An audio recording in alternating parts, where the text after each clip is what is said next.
قل هاتوا برهانكم إن كنتم صادقين.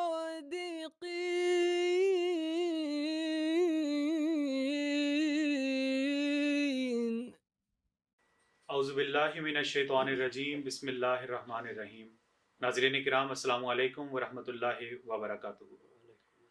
کتب سیدنا حضرت اقدس مسیح موعود علیہ الصلوۃ والسلام پر مخالفین کی جانب سے اٹھائے جانے والے اعتراضات کے علمی جواب لے کر آپ کی خدمت میں حاضر ہیں. اسٹوڈیوز میں خاکسار عبدالنور عابد کے ساتھ محترم مولانا ہادی علی چودھری صاحب شامل گفتگو ہوں گے جو انشاءاللہ ان اعتراضات کے جواب دیں گے. حادی صاحب پروگرام میں خوش آمدید. السلام علیکم ورحمۃ اللہ. وعلیکم السلام ورحمۃ اللہ وبرکاتہ. حاجی صاحب براہین احمدیہ پہ مخالفین کی جانب سے جو اعتراضات ہوتے ہیں جی. وقتاً فوقتاً اس پہ ہم بات کر رہے ہیں. جی آج جو میرا سوال ہے وہ بھی براہین احمدیہ کی ایک تحریر پہ ہے. جی حضرت مسیح موعود علیہ السلام نے رسول اکرم صلی اللہ علیہ وسلم کی قوت قدسیہ کی تاثیرات کا ذکر کرتے ہوئے ضمیمہ براہین احمدیہ حصہ پنجم میں فرمایا ہے کہ وہ دین نہیں ہے اور نہ وہ نبی ہے جس کی مطابعت سے انسان خدا تعالیٰ سے اس قدر نزدیک نہیں ہو سکتا کہ مکالمات الہیہ سے مشرف ہو سکے. جی معترض نے ملفوظات جلد 5 صفحہ 344 کا حوالہ بھی دیا ہے جس میں آپ علیہ السلام نے فرمایا ہے کہ وہ نبوت چل سکے گی جس پر آپ صلی اللہ علیہ وسلم کی مہر ہوگی. جی ورنہ اگر نبوت کا دروازہ بالکل بند سمجھا جائے تو نعوذ باللہ اس سے تو انقطاع فیض لازم آتا ہے. جی تو یہ تفصیلی تحریرات پیش کر کے جو معترض نے اس کو رنگ دیا ہے وہ کہتا یہ ہے کہ یہ تو ختم نبوت پر الزام ہے اور عبرت کا مقام ہے. تو واقعی عبرت کا مقام. عبرت جی. بسم اللہ الرحمن الرحیم. نحمدہ ونصلی علی رسولہ الکریم وعلی عبدہ المسیح الموعود. میں پہلے حضرت مسیح موعود علیہ السلام کی مکمل تحریر پڑھ دیتا ہوں تاکہ جو اقتباس انہوں نے لیا ہے اس کی وضاحت بھی ہو سکے. حضرت مسیح موعود علیہ السلام کی کتابوں کی یہ خوبصورتی ہے کہ جہاں کوئی اعتراض اٹھتا ہے وہیں اس کا جواب بھی موجود ہے. لیکن جو تکذیب کرنے والے ہیں یا معترض ہیں انہوں نے تو ایک خاص حصہ لے کر اس کو ہدف اعتراض بنانا ہے. تو یہ ضمیمہ براہین احمدیہ روحانی خزائن جلد 21 یہ براہین احمدیہ حصہ پنجم ہے صفحہ 306. حضور فرماتے ہیں یہ تمام بدقسمتی دھوکے سے پیدا ہوئی ہے کہ نبی کے حقیقی معنوں پر غور نہیں کی گئی. نبی کے معنی صرف یہ ہیں کہ خدا سے بذریعہ وہی خبر پانے والا ہو. ناباون ہوتا ہے نا غیب کی خبر یا خاص خبر. اور شرف مکالمہ اور مخاطبہ الہیہ سے مشرف ہو. شریعت کا لانا اس کے لیے ضروری نہیں اور نہ یہ ضروری ہے کہ صاحب شریعت رسول کا متبع نہ ہو. نہ یہ ضروری ہے کہ صاحب شریعت رسول کا متبع نہ ہو. یعنی اب رسول اللہ صلی اللہ علیہ وسلم کی شریعت کے متبع ہی ہوگا, اس سے باہر نہیں ہو سکتا. فرمایا پس ایک امتی کو ایسا نبی قرار دینے سے کوئی محظور لازم نہیں آتا, کوئی خطرہ نہیں, کوئی ڈر نہیں ہے, بالخصوص اس حالت میں کہ وہ امتی اپنے اسی نبی مطبوع سے فیض پانے والا ہو. بلکہ فساد اس حالت میں لازم آتا ہے کہ اس امت کو حضرت صلی اللہ علیہ وسلم کے بعد قیامت تک مکالمات الہیہ سے بے نصیب قرار دیا جائے. یعنی حضرت صلی اللہ علیہ وسلم کا فیض ہی کوئی نہیں کہ کوئی آپ کی قوت قدسیہ سے اللہ تعالیٰ تک پہنچ سکے اور اس سے ہم کلام ہو سکے. وہ دین نہیں ہے, یہ اس نے کوٹ کیا. وہ دین نہیں ہے اور نہ وہ نبی ہے جس کی مطابعت سے انسان خدا تعالیٰ سے اس قدر نزدیک نہیں ہو سکتا کہ مکالمات الہیہ سے مشرف ہو سکے. وہ دین لعنتی اور قابل نفرت ہے جو یہ سکھلاتا ہے کہ صرف چند منقولی باتوں پر انسانی ترقیات کا انحصار ہے اور وہی الہی آگے نہیں بلکہ پیچھے رہ گئی ہے. یعنی صرف قصے کہانیاں ہوں، منقولی باتیں یعنی جو لکھی گئی ہیں ان کے پیچھے انسان چلتا رہے، تو یہ دین نہیں ہے۔ دین وہ ہے جو خدا تعالیٰ سے تعلق پیدا کرے، خدا تعالیٰ سے انسان کو جوڑ دے۔ خدائے حی و قیوم کی آواز سننے اور اس کے مکالمات سے قطعی نومیدی ہے، اور اگر کوئی آواز بھی غیب سے کسی کے کان تک پہنچتی ہے تو وہ ایسی مشتبہ آواز ہے کہ نہیں کہہ سکتے کہ وہ خدا کی آواز ہے یا شیطان کی، کیونکہ ایک دفعہ دروازہ بند کر دیا لوگوں نے، تو پھر جو بھی آواز آئے گی اس کو خدا کی آواز تو کہہ نہیں سکتے، کیونکہ کہتے ہیں وہی بند ہے۔ تو ایسا دین جو ہے وہ دین نہیں ہے۔ فرمایا دین وہ ہے جو تاریکی سے نکالتا اور نور میں داخل کرتا ہے، اور انسان کی خدا شناسی کو صرف قصوں تک محدود نہیں رکھتا بلکہ ایک معرفت کی روشنی اس کو عطا کرتا ہے۔ سو سچے دین کا متبع اگر خود نفس امارہ کے حجاب میں نہ ہو، خدا تعالیٰ کے کلام کو سن سکتا ہے۔ سچے دین کا متبع اگر خود نفس امارہ کے حجاب میں نہ ہو، یعنی خود گناہوں میں ملوث نہ ہو، تو وہ خدا کے کلام کو سن سکتا ہے۔ سو ایک امتی کو اس طرح کا نبی بنانا سچے دین کی ایک لازمی نشانی ہے۔ تو بحث یہ ہو رہی ہے کہ باہر سے ایک شخص آ جائے جو رسول اللہ صلی اللہ علیہ وسلم کا امتی نہیں ہے، آپ کی اتباع اس نے نہیں کی، تو وہ کیسے نبی ہو سکتا ہے اس امت میں، یا اس امت کی خوبی کیسے ہو سکتی ہے، اور رسول اللہ صلی اللہ علیہ وسلم کا فیض کس طرح ثابت ہو سکتا ہے؟ فیض تبھی ثابت ہوگا کہ اس امت میں ایک نبی ہو یا بہت سارے لوگ اس مقام تک پہنچنے والے ہوں کہ خدا سے شرف مکالمہ مخاطبہ حاصل کرنے والے ہوں۔ تو باہر سے آ جائے اور اس امت میں اس دین میں کسی قسم کا دم نہ ہو، اس کی کوئی خاصیت نہ ہو، تو وہ رسول اللہ صلی اللہ علیہ وسلم کے فیض کی نفی کرنے والا ہے، اور یہ ختم نبوت کے منافی ہے، یعنی اس پر حضرت صلی اللہ علیہ وسلم کی مہر نہیں ہے۔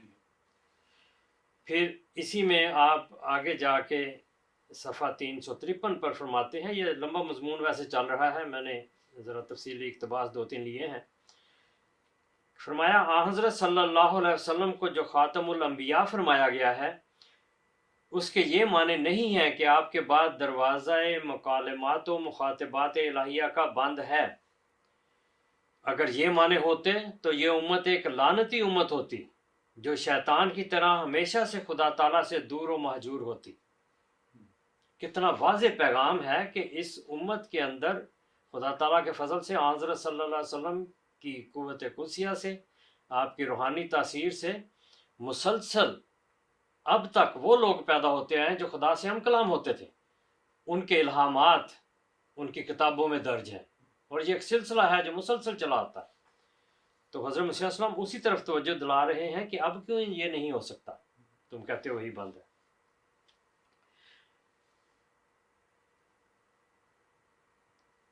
فرمایا اگر یہ معنی ہوتے تو یہ امت ایک لعنتی امت ہوتی جو شیطان کی طرح ہمیشہ سے خدا تعالیٰ سے دور اور مہجور ہوتی، بلکہ یہ معنی ہے کہ براہ راست خدا تعالیٰ سے فیض وحی پانا بند ہے، اور یہ نعمت بغیر اتباع، یعنی براہ راست آن وسلم کی اتباع کے بغیر کوئی نہیں خدا تعالیٰ سے ہم کلام ہو سکتا، اور یہ نعمت بغیر اتباع حضرت صلی اللہ علیہ وسلم کے کسی کو ملنا محال اور ممتنع ہے۔ کتنا واضح حضرت مسیح علیہ السلام کا بیان ہے کہ جو کچھ ملے گا رسول اللہ صلی اللہ علیہ وسلم کے در سے ملے گا۔ فرمایا اور یہ خود حضرت صلی اللہ علیہ وسلم کا فخر ہے کہ ان کی اتباع میں یہ برکت ہے کہ جب ایک شخص پورے طور پر آپ کی پیروی کرنے والا ہو تو وہ خدا تعالیٰ کے مکالمات اور مخاطبات سے مشرف ہو جائے۔ ایسا نبی کیا عزت اور کیا مرتبت اور کیا تاثیر اور کیا قوت قدسیہ اپنی ذات میں رکھتا ہے، جس کی پیروی کے دعویٰ کرنے والے صرف اندھے اور نابینا ہوں۔ یعنی حضرت صلی اللہ علیہ وسلم کی پیروی کرنے والے خدا تعالیٰ تک نہیں پہنچ سکتے، خدا سے ہم کلام نہیں ہو سکتے، خدا تعالیٰ ان سے نہیں بول سکتا، تو یہ صرف اندھے اور نابینا ہے اس امت کے لوگ۔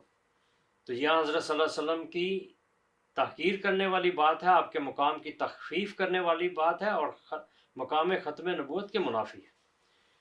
فرمایا اور خدا تعالیٰ اپنے مکالمات و مخاطبات سے ان کی آنکھیں نہ کھولے، یعنی ایسے لوگ جو نہیں فیض حاصل کرتے۔ فرمایا یہ کس قدر لو اور باطل عقیدہ ہے کہ ایسا خیال کیا جائے کہ بعد حضرت صلی اللہ علیہ وسلم کے وحی الہی کا دروازہ ہمیشہ کے لیے بند ہو گیا ہے اور آئندہ کو قیامت تک اس کی کوئی بھی امید نہیں، صرف قصوں کی پوجا کرو۔ بس کیا ایسا مذہب کچھ مذہب ہو سکتا ہے جس میں براہ راست خدا تعالیٰ کا کچھ بھی پتہ نہیں لگتا؟ جو کچھ ہیں قصے ہیں، اور کوئی اگرچہ اس کی راہ میں اپنی جان بھی فدا کرے، اس کی رضا جوئی میں فنا ہو جائے اور ہر ایک چیز اس پر اس کو اختیار کر لے، تب بھی وہ اس پر اپنی شناخت کا دروازہ نہیں کھولتا اور مکالمات اور مخاطبات سے اس کو مشرف نہیں کرتا۔ تو یہ دین کیسا دین ہے؟ اس میں تو پھر قصوں کی دوڑ ہونی چاہیے کہ کس مذہب میں زیادہ قصے ہیں۔ وہ آپ کو ہندوؤں میں ملیں گے، عیسائیوں میں ملیں گے، حضرت عیسیٰ علیہ السلام نے یہ کر دیا، یا رام نے کرشنا نے یہ کر دیا، وہ کر دیا۔ پھر فرمایا میں خدا کی قسم کھا کر کہتا ہوں کہ اس زمانے میں مجھ سے زیادہ بیزار ایسے مذہب سے اور کوئی نہ ہوگا۔ میں ایسے مذہب کا نام شیطانی مذہب رکھتا ہوں، نہ کہ رحمانی، اور میں یقین رکھتا ہوں کہ ایسا مذہب جہنم کی طرف لے جاتا ہے اور اندھا رکھتا ہے اور اندھا ہی مارتا ہے اور اندھا ہی قبر میں لے جاتا ہے۔ مگر میں ساتھ ہی خدا کریم و رحیم کی قسم کھا کر کہتا ہوں کہ اسلام ایسا مذہب نہیں ہے، بلکہ دنیا میں صرف اسلام ہی یہ خوبی اپنے اندر رکھتا ہے کہ وہ بشرط سچی اور کامل اتباع ہمارے سید و مولا حضرت صلی اللہ علیہ وسلم کے مکالمات الہیہ سے مشرف کرتا ہے۔ اسی وجہ سے تو حدیث میں آیا ہے کہ علماء امتی کا انبیاء بنی اسرائیل، یعنی میری امت کے علماء ربانی بنی اسرائیل کے نبیوں کی طرح ہیں۔ اس حدیث میں بھی علماء ربانی کو ایک طرف امتی کہا اور دوسری طرف نبیوں سے مشابہت دی ہے۔ تو یہ حضرت مسیح صلی اللہ علیہ وسلم نے وضاحت فرمائی ہوئی ہے، اس میں کوئی اعتراض نہیں ہوتا، کوئی اس پر اعتراض اٹھ ہی نہیں سکتا، واضح ہے۔ اور حضرت صلی اللہ علیہ وسلم کی ختم نبوت کی تاثیر اور آپ کی قوت قدسیہ کا پورا آپ نے نقشہ کھینچا ہے۔ اسی طرح انہوں نے جو دوسرا اقتباس پیش کیا ہے وہ ملفوظات کا ہے، اس میں بھی حضرت مسیح موعود علیہ السلام نے بڑا واضح فرمایا ہے کہ وہ نبوت چل سکے گی جس پر آپ کی مہر ہوگی، ورنہ اگر نبوت کا دروازہ بالکل بند سمجھا جائے تو نعوذ باللہ اس سے تو انقطاع فیض لازم آتا ہے۔ یعنی حضرت صلی اللہ علیہ وسلم جو خاتم الانبیاء ہیں، جن کے پاس مہر ہے، جو نبی بناتی ہے، وہ اگر کسی پر لگتی نہیں تو اس مہر کا فائدہ کیا ہے؟ تو اس سے انقطاع فیض لازم آتا ہے، اور اس میں تو نحوست ہے اور نبی صلی اللہ علیہ وسلم کی حد تک شان ہوتی ہے۔ گویا اللہ تعالیٰ نے اس امت کو جو کہا کہ کنتم خیر امتن، وہ جھوٹ تھا، نعوذ باللہ۔ اگر یہ معنی کیے جائیں کہ آئندہ کے واسطے نبوت کا دروازہ ہر طرح سے بند ہے، تو پھر خیر الامہ کے بجائے شر الامم ہوتی یہ امت۔ پھر انہوں نے درمیان میں سے ایک عبارت کو حذف کیا ہے اور آگے جا کے لکھتے ہیں اسی طرح تو ماننا پڑے گا نعوذ باللہ حضرت صلی اللہ علیہ وسلم کی قوت قدسی کچھ بھی نہ تھی، اور آپ حضرت موسیٰ علیہ السلام سے مرتبے میں گرے ہوئے تھے کہ ان کے بعد تو ان کی امت میں سے سینکڑوں نبی آئے، مگر آپ کی امت سے خدا تعالیٰ کو نفرت ہے کہ ان میں سے کسی ایک کے ساتھ مکالمہ بھی نہ کیا، کیونکہ جس کے ساتھ محبت ہوتی ہے آخر اس سے کلام تو کیا ہی جاتا ہے۔ تو یہ حضرت مسیح علیہ السلام نے بڑا واضح طور پر کھول کے بتایا ہے کہ حضرت صلی اللہ علیہ وسلم کی قوت قدسیہ، آپ کی ختم نبوت کا یہ تقاضا ہے کہ آپ کی اس مہر نبوت سے نبی پیدا ہوں۔ اب یہ جو کہتے ہیں واقعی عبرت کا مقام ہے، تو یہ ہے واقعی عبرت کا مقام ہے۔ کہاں ہے کوئی آدمی جو یہ دعویٰ کرے کہ میرے ساتھ خدا ہم کلام ہوتا ہے؟ حضرت مسیح موعود علیہ السلام تک تو یہ سلسلہ مکالمہ مخاطبہ جاری تھا، اور امت میں اولیاء، مجددین اور خدا کے مقرب خدا سے ہم کلام ہوتے تھے، خدا کا ان سے الہام و کلام جاری تھا۔ تو کیا ہوا کہ حضرت مسیح موعود علیہ السلام سے تو اللہ تعالی ہم کلام ہوا اور کثرت سے ہم کلام ہوا۔ وہ الہامات حضرت مسیح موعود علیہ السلام نے 1865 سے لے کر آپ کی وفات تک درج فرمائے ہیں اپنی کتابوں میں، اور آپ سے پہلے حضرت شاہ ولی اللہ محدث دہلوی 12ویں صدی کے مجدد حضرت مجدد الف ثانی رحمۃ اللہ علیہ، اور آپ سے پہلے بہت بہت سارے اولیاء سینکڑوں کی تعداد میں ہوں گے جن سے خدا ہم کلام ہوتا تھا اور کتابیں بھری ہوئی ہیں. تو اب کیا ہوا کہ جب خدا کا وہ موعود آیا جس کو خدا نے مقام نبوت پر فائز فرمایا، تو یہ سلسلہ ان لوگوں پر کیوں بند ہوا جنہوں نے آپ کا انکار کیا؟ مقام عبرت ہے. ختم نبوت پر الزام نہیں ہے، الزام ان لوگوں پر ہے جنہوں نے خاتم النبیین صلی اللہ علیہ وسلم کے پیغام کو رد کیا، اللہ تعالیٰ کے مرسل کو رد کیا. تو یہ مقام عبرت ہے. حضرت مسیح نے فرمایا ہے کہ وہ دین لعنتی ہے. لعنت وہ عام مفہوم نہیں ہے جو اختیار کیا جاتا ہے، کسی کو گالی دینی ہو تو لعنتی ہے. عربی میں لعنت کے معنی خدا سے دور ہونا ہے. خدا اس کو چھوڑ دیتا ہے اور انسان اس سے دور ہو جاتا ہے. سورہ توبہ میں آیت نمبر 67 ہے، اس میں فرماتا ہے فَنَسُوا اللَّهَ فَنَسِيَهُمْ، کہ وہ اللہ کو بھول گئے تو اللہ ان کو بھول گیا. جب انسان خدا تعالیٰ کو چھوڑتا ہے، اس کی رسی کو ہاتھ سے چھوڑ دیتا ہے، اس کے موعود پر ایمان نہیں لاتا، تو خدا اس کو چھوڑ دیتا ہے. یہ اس سے دوری ہے، اس کو لعنت کہتے ہیں. تو اسلام تو ایسا مذہب نہیں ہے. حضرت مسیح السلام نے اس مذہب کا ذکر کیا ہے جو اسلام نہیں ہے، بلکہ لوگوں کا تراشا ہوا مذہب ہے، صرف قصوں پر مدار ہے.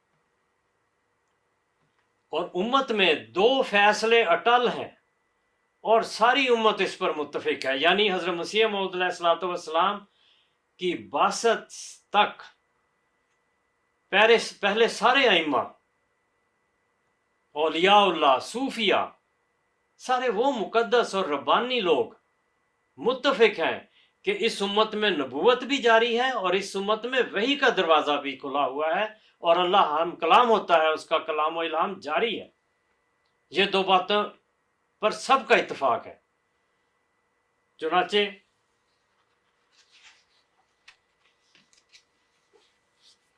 اولیاء اور صوفیاء اور مجددین کی بات تو ایک یعنی کتابوں میں ثابت شدہ بات ہے، لیکن ہر شخص کے اندر جو اپنے آپ کو مسلمان کہلاتا ہے اور ایسا دین رکھتا ہے کہ خدا تعالیٰ ہم کلام نہیں ہوتا اور نبی نہیں آ سکتا، حضرت صلی اللہ علیہ وسلم خاتم النبی یعنی آپ کے بعد نبوت نہیں ہے، اس کے خمیر میں یا انگریزی میں جس کو جین کہتے ہیں، اس کی جین میں یہ بات داخل ہے کہ ایک نبی نے آنا ہے. تو دروازہ کیسے بند ہوا؟